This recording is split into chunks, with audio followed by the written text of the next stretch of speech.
Hello students, today I am going to continue the same topic of your history, which is Medieval Europe, Rise and Spread of Christianity, Session 3. So today we have to read these topics. Who were the barbarians? Constantine the Great and the beginning of Byzantium, monasteries and their impact. So first we will read who were the barbarians. The Romans referred to people groups outside the Roman Empire as barbarians. The barbarians had different cultures than the Romans. They lived in small farming communities and were ferocious warriors, means they were brutal warriors. These barbarians were brutal warriors.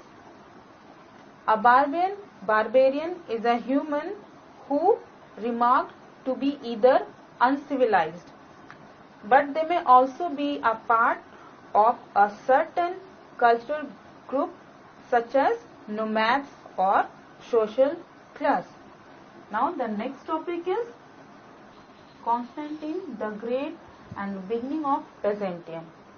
Constantine First the Great is usually held to be the founder of the Byzantine Empire.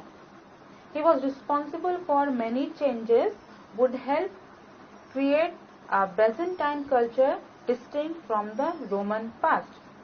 First, he legalized Christianity, which had previously been harassed in the Roman Empire. He legalized Christianity, which had previously been harassed in the Roman Empire. He himself converted to Christianity. He changed his religion and converted himself to Christianity and sponsored the Christian church. Christianity became a major feature of the heart of Byzantine culture. Christianity became a major feature that time. He granted money to rebuild many churches. He granted monies to rebuild many churches. He moved the capital, or he changed his capital of Roman Empire to the city of Byzantium, the origin of the word Byzantine, which he refounded as the city of New Rome. By the end of 11th century, 2/3 of the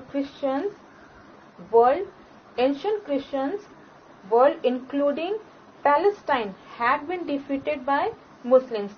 By the end of 11th century, 2/3 of ancient Christians, including Palestine, had been defeated by the Muslims. The Turks Muslims threatened Christian visitors to the Holy Land. They threatened the Christian visitors to the Holy Land and attacked the Christian Byzantine Empire. They attacked also.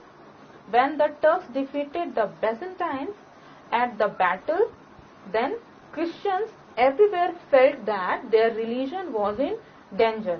That's why after the Turks' victory, the Byzantine Emperor asked Christians of Western Europe for help them. Christians from all over Europe to go on a crusade or holy war to drive the Muslims out of the Holy Land. In the end, the Crusaders failed to win back the Holy Land, but the Europeans learned a lot about Eastern art, culture, science, food, and medicine. Contacts and trade between Europe and Asia grew during the Crusades. The topic is monasteries and their impact. In medieval Europe, thousands of people devoted their lives to the church, working, praying, and studying in monasteries. Across Europe, monasteries became center of Western art and learning. I'll show you one picture over here. You can see it's a picture of monk. You can see these monks. Some Europeans even fully committed their life to serving God and the Christian religion. These people were called monks and nuns. You can see another picture of nuns. You can see there. Monks were men and nuns were women who cut ties with regular life and dedicated themselves to religion. Monks and nuns did not live in the town or city with other villages. Monks and nuns spent their days praying, translating texts, and studying Christianity. They had special times for prayer, chanting, meditating. They were not allowed to get married and or own property. Men and women who became monks or nuns obeyed the rules or way of life. Monks wore simple cobs, shaved their head. You can see in the picture they had shaved head there, and lived together in monasteries. These monks, they used to live in monasteries. You can see this is a picture of monastery. A monastery was building where monks lived and worshipped, devoting their time and life to God. You can see this is a picture of a monastery. Monks and nuns followed a daily program of prayer and worship, attending 8 services every day.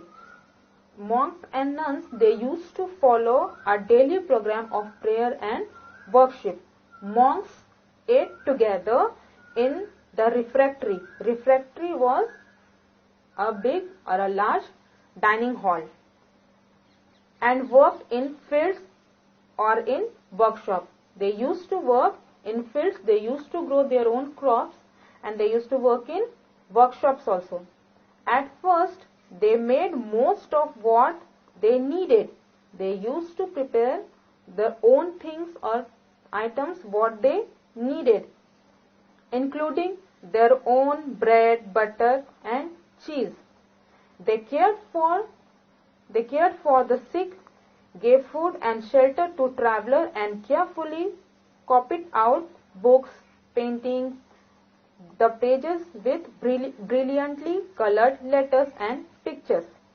These monks, they used to care for sick people or poor people, and they used to give food and shelter to travelers, and carefully copied out. They used to copied out some books, painting and pages with brilliantly colored letters and pictures called illumination.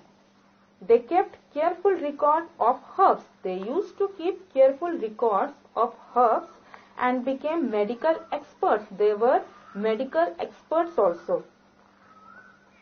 These precious books were stored in monastery library during the Middle Ages for study by priests and friars.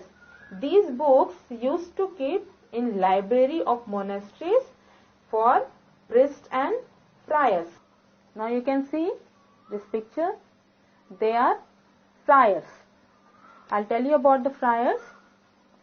As I told you, monks who used to live in monasteries, they would never go out. They would stay inside indoor and do whatever they had to do. As I told you, they used to prepare their own bread, butter, cheese, these things. But these friars, they used to roam around the village, and they would beg for food, and they would also spread the principles of Christianity to people. These friars. This is the difference between monks and friars.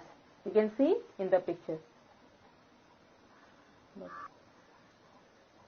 So this was your today's topic. Go through it. Thank you.